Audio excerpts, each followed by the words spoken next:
Do you think he feels like the Biden administration's going to have a coherent policy here?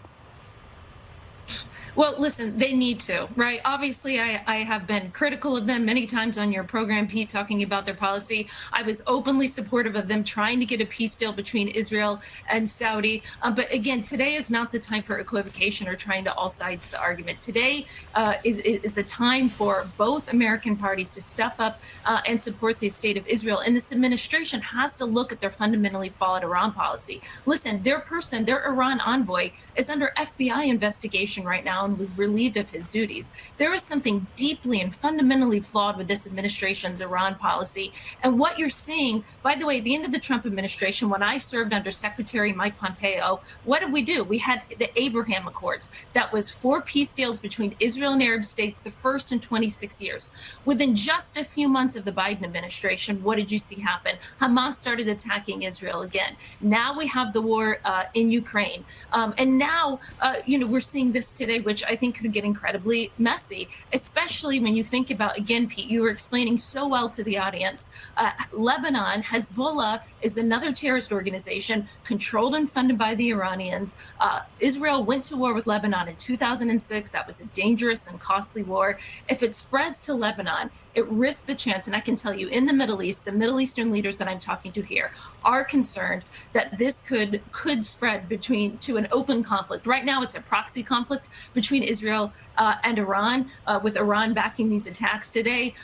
People here on the ground are concerned that this could result in a conflict not only with Lebanon, but God forbid, maybe with Iran as well. And so that is what I'll be watching for, Pete. Does this get wider? Does this get bigger? But we have to allow Bibi Netanyahu and his team to take out the terrorist threat in Gaza. It is long overdue. It's past due. It's something that is clearly a national security threat to Israel. And we're seeing an attack on the 50-year anniversary, essentially, it was yesterday, of the Yom Kippur War. We're seeing Israel surprised and attacked yet again by their neighbors. Well, we are hearing that President Biden is going to be on the phone. He's going to have a phone call with Benjamin Netanyahu at some point today. And Lloyd Austin has already released a statement saying that he's closely monitoring the situation. Washington's commitment to Israel's right to defend itself remains unwavering. Over the coming days, the Department of Defense will work to ensure that Israel has what it needs to defend itself and protect civilians from indiscriminate violence and terrorism. I know that this particular attack seemed to have taken Israel by surprise. It happened at 6 o'clock in the morning when most Israelis were sleeping. But how prepared is Israel overall for a ground war like this? And what would they need from the United States in terms of assistance? Yeah, you bring up such a good point about it happening early this morning. It also is happening on Shabbat. So you would not have seen, most observant Jews in Israel, Carly, would be getting ready to go to temple. Again, it's a religious holiday. And so today was a day of observance on a normal day because of the Sabbath, also because of the high holiday. So when you look at what is Israel prepared to do, listen, they without a doubt had an intelligence failure today, a massive one. We've had them too in the United States. We had 9/11. Our intelligence community got the withdrawal from Afghanistan perilously wrong, right? We saw the Taliban take over in a matter of days and weeks. So nobody is immune from having an intelligence failure. The question is, how quickly can Israel get on their feet and turn this around? What we don't need to do, Carly, is to tie one of Bibi Netanyahu's and one of his government's hands behind their back while they try to deal with this terrorist threat. They need to root it out. Of course, everybody is concerned about it spreading, but let's not put the onus on Israel.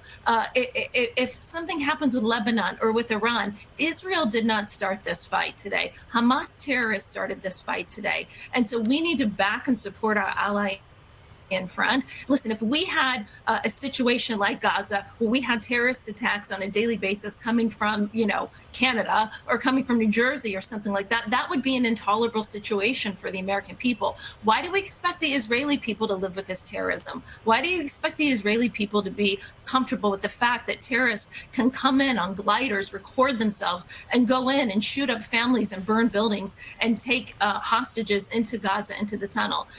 This is very tenuous and gross stuff. But if you look at what's going on Twitter, you can see what they're doing, how they're desecrating the body of an Israeli woman It is heinous stuff. It's not anything anyone wants to see on a Saturday morning. But listen, we live in a very deep and very dangerous world in the Middle East. And this is why my former boss, Mike Pompeo, and President Trump understood that there needed to be a balance of power in the Middle East, where the United States rewarded friends and allies like Israel, like the Gulf Arab states, and punished enemies. So whenever you change that imbalance of power, and whenever you embolden a terrorist state, the world's leading state sponsor of terrorism, like the Islamic Republic of Iran, that imbalance goes out. So we know that Hamas felt emboldened today. Not only did they feel emboldened by Iran, quite frankly, they feel emboldened by this administration because they know that they can get away with the behavior that they're doing today, these terrorist attacks. They knew they could get away with it. It's plain and simple. That's why they did it. Yeah, and Benjamin Netanyahu declared it. He said, "We are at war." Chilling words, but words that every single Israeli woke up to this morning. Morgan Ortagus, thank you so much for joining us this morning and breaking it all down for us. Thanks.